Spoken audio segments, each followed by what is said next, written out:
Next നോക്കാൻ പോകുന്ന topic എന്ന് പറയുന്നത് ഫങ്ഷൻസ് ആണ്. സോ ഫങ്ഷൻസ് എന്ന് പറഞ്ഞാൽ എന്താണ്? If I'm having two non empty sets A and B, അപ്പോൾ ഈ ഒരു നോൺ എംപ്റ്റി സെറ്റ് തമ്മിൽ മാപ്പ് ചെയ്യുക, അല്ലെങ്കിൽ എ ടു ബി ഒരു റിലേഷൻ ഉണ്ടാവുക in such a way that every element of A appears exactly once as the first component of the ordered pair. അതായത് നമുക്കറിയാം എയും ബിയും തമ്മിൽ ഞാനിപ്പോൾ ഒന്ന് റിലേറ്റ് ചെയ്യാൻ ശ്രമിച്ചു എന്നുണ്ടെങ്കിൽ ഇപ്പം എനിക്കുള്ള എലമെൻറ്റ്സിലെ ഫസ്റ്റ് പാർട്ട് എന്ന് പറയുന്നത് എയുടെയും സെക്കൻഡ് പാർട്ട്, ഇപ്പം എൻ്റെ ഓർഡേർഡ് പെയറിൻ്റെ ഫസ്റ്റ് പാർട്ട് എന്ന് പറയുന്നത് എയുടെയും സെക്കൻഡ് പാർട്ട് എന്ന് പറയുന്നത് ബിയുടെയും ആയിരിക്കുമല്ലോ. അപ്പം എയുടെ എല്ലാ എലമെൻറ്റ്സും എനിക്ക് മാപ്പ് ചെയ്യാൻ സാധിച്ചു എന്നുണ്ടെങ്കിൽ ആ ഒരു റിലേഷന് എനിക്ക് ഫങ്ഷൻ എന്ന് ടേം ചെയ്യാനായിട്ട് പറ്റും. ഓക്കെ, വേറൊരു വേർഡ്സിൽ പറയുവാണെങ്കിൽ a relation F from set A to B is a function if there is a unique element. അതായത് എക്ക് ബിയിൽ ഒരു യുണീക്ക് എലമെൻറ്റ് ഉണ്ട് എന്നുണ്ടെങ്കിൽ അതിനെ ഞാൻ ഫങ്ഷൻ എന്നെനിക്ക് വിശേഷിപ്പിക്കാൻ സാധിക്കും. ഇപ്പം എയും ബിയും ഇതെൻ്റെ ഓർഡേർഡ് പെയർ ആണെന്നുണ്ടെങ്കിൽ എ എന്ന് പറയുന്നത് ബി എന്ന് പറയുന്നത് ഇമേജ് ഓഫ് എ ആയിരിക്കും. അപ്പം അതൊരൊറ്റ ഇമേജ് കാണത്തുള്ളൂ. അതായത് ഇപ്പം എൻ്റെ ഈ ഒരു സെറ്റ് 1 2 ഇവിടുന്ന് എക്സ് വൈ, ഓക്കെ, ഇവിടെ ഇങ്ങനെ രണ്ട് ഇമേജ് ഉണ്ടാവുന്നത് പോസിബിൾ അല്ല, റൈറ്റ്? എ എന്ന് പറയുന്നത് ബിയുടെ പ്രീ ഇമേജ് എന്നായിരിക്കും നമ്മൾ ടേം ചെയ്യുന്നത്. Okay, let's look into an example. Let A is equal to 1 2 3, B is equal to WXYZ. Okay, അപ്പോൾ എനിക്ക് രണ്ട് ഫങ്ഷൻസ് ഞാനിവിടെ എഴുതിയിട്ടുണ്ട്. അത് ഫങ്ഷൻ ആണോ അല്ലയോ എന്നുള്ളതാണ് ഞാൻ ചെക്ക് ചെയ്യേണ്ടത്. അതായത് രണ്ട് റിലേഷൻസ് എഴുതിയിട്ടുണ്ട്, അത് ഫങ്ഷൻ ആണോ അല്ലയോ നമ്മൾ ചെക്ക് ചെയ്യണം. ഫസ്റ്റ് തിങ്, നമ്മൾ എന്താണ് ആദ്യം പറഞ്ഞത്? എയുടെ എല്ലാ എലമെൻറ്റ്സും മാപ്പ് ചെയ്യണം, റൈറ്റ്?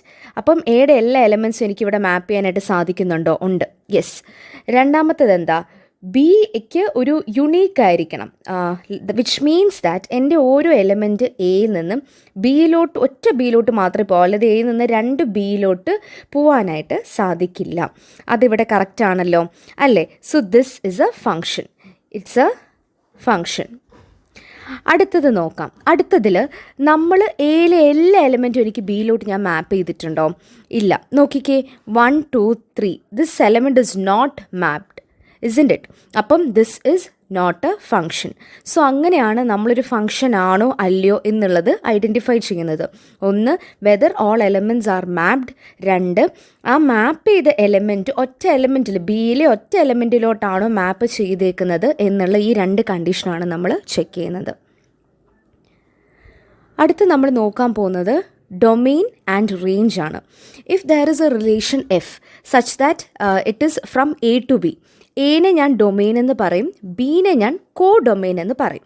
ഇത് നമ്മൾ നേരത്തെ പഠിച്ച ഡൊമെയിനും റേഞ്ചിനേക്കാളും കുറച്ച് വ്യത്യാസമുണ്ട്. Set of all the images of A is called range of F. മനസ്സിലായി എന്ന് വിശ്വസിക്കുന്നു. നമുക്കൊരു എക്സാമ്പിൾ നോക്കാം. അപ്പോൾ ഇവിടെ എ എന്ന് പറയുന്നത് 1 2 3യും ബി എന്ന് പറയുന്നത് WXYZ ആണെന്നുണ്ടെങ്കിൽ ഞാനിങ്ങനെ ഒരു റിലേഷൻ എഴുതുവാണ്. 1, W, 2, X, 3, X. This is a function അല്ലേ? കാരണം വെച്ചാൽ എൻ്റെ 1ലെ എല്ലാ എലമെൻറ്റ്സിനും ഞാൻ ബിയിലോട്ട് ഞാൻ മാപ്പ് ചെയ്തിട്ടുണ്ട്. ഇനി ഇതിൻ്റെ ഡൊമെയിൻ എന്താണ്? What is my domain? ഇവിടുത്തെ ഫങ്ഷൻ എന്താണ്? It is nothing but A to B. അതായത് എൻ്റെ ഫസ്റ്റ് എലമെൻറ്റ്സ് എന്ന് പറയുന്നത് എയിൽ നിന്നും എൻ്റെ സെക്കൻഡ് എലമെൻറ്റ്സ് എന്ന് പറയുന്നത് ബിയിൽ നിന്നുമാണ്. So this relation is A to B. എൻ്റെ ഡൊമെയിൻ എ ആയിരിക്കും, എൻ്റെ കോ ഡൊമെയിൻ എന്ന് പറയുന്നത് ബി ആയിരിക്കും. ഇനി എൻ്റെ റേഞ്ച് എന്താണ്? What is my range? All the images of A, right? എൻ്റെ ഇമേജസ് ഏതൊക്കെയാണ്? ഇമേജസ് എന്ന് പറഞ്ഞാൽ എന്താ? My second part. So what all my images here? My images are W and X. അപ്പം ഇങ്ങനെയാണ് നമ്മൾ ഇമേജസും ഡൊമെയിനും കോ ഡൊമെയിനും കണ്ടുപിടിക്കുന്നത്. അടുത്ത ഈ ഒരു ഫംഗ്ഷൻ വെച്ച് ബന്ധപ്പെട്ട് നമുക്ക് കുറച്ച് കാര്യങ്ങൾ പറയാനായിട്ടുണ്ട്. The first one is the greatest integer function. Greatest integer function എന്ന് പറയുമ്പം എനിക്കിപ്പം അതിന് ഫ്ലോർ ഫംഗ്ഷൻ നമ്മൾ പറയും. അതായത് ഇപ്പം ഇതിൻ്റെ ഈ ബ്രാക്കറ്റ് നോക്കിക്കഴിഞ്ഞിട്ട് ടച്ചിങ് ദ ഫ്ലോർ, മനസ്സിലായോ? അതെങ്ങനെയാണ് നമ്മളൊരു ഗ്രേറ്റസ്റ്റ് ഇൻറ്റീജർ ഫംഗ്ഷൻ കണ്ടുപിടിക്കുന്നത്? The greatest integer which is less than or equal to x. ഈ ഒരു സംഭവത്തിന് less than or equal to x and it should be an integer also. So 3.8 less than or equal to integer but it should be greater, right? 3.8 കാര്യം വരുമ്പം 3 വരും. അതായത് ഈ decimal point avoid ചെയ്തിട്ടുള്ള floor value floor value. Okay, -3.8 minus വരുമ്പോൾ കഥ വേറെയാണ്. കാരണം എന്താണെന്ന് വെച്ച് കഴിഞ്ഞാൽ നമ്മുടെ സ്കെയിലിൽ നോക്കിക്കേ, ഇത് എൻ്റെ -3.8 ആണെന്നുണ്ടെങ്കിൽ -3.8ന് തൊട്ട് മുന്നേ ഉള്ള എൻ്റെ ഇൻറ്റീജർ എന്ന് പറയുന്നത് -4 ആണ് അല്ലേ.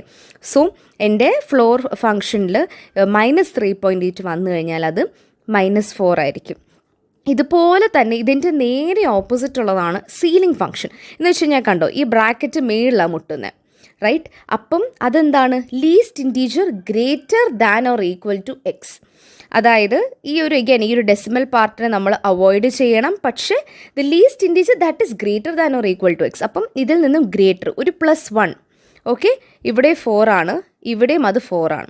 അപ്പം നിങ്ങൾ വിചാരിക്കും 3.5 എന്ന് പറയുന്നൊരു പോസിബിലിറ്റി ആണോ? അല്ല. കാരണം എന്താ, നമ്മൾ least integer greater than or equal to x ആണ് നമ്മൾ പറഞ്ഞിരിക്കുന്നത്. സോ ഈ ഒരു ഫ്ലോർ വാല്യൂ എന്ന്, അല്ലെങ്കിൽ ഈ ഒരു ബേസ് വാല്യൂ എന്ന്, എക്സിൻ്റെ വാല്യൂ എന്ന് നമ്മൾ ഒരു പോയിൻറ്റ് കൂടുവാണെന്നുണ്ടെങ്കിലാണ് അത് നമ്മൾ സീലിംഗ് ഫംഗ്ഷനായിട്ട് എടുക്കുന്നത്. സോ ഇവിടെ ഇഫ് ദി നമ്പർ ഓഫ് എന്താണ് പറയുന്നത്, elements in A is m ആണെന്നുണ്ടെങ്കിലും number of elements in B n ആണെന്നുണ്ടെങ്കിലും there will be n raised to m functions from A to B.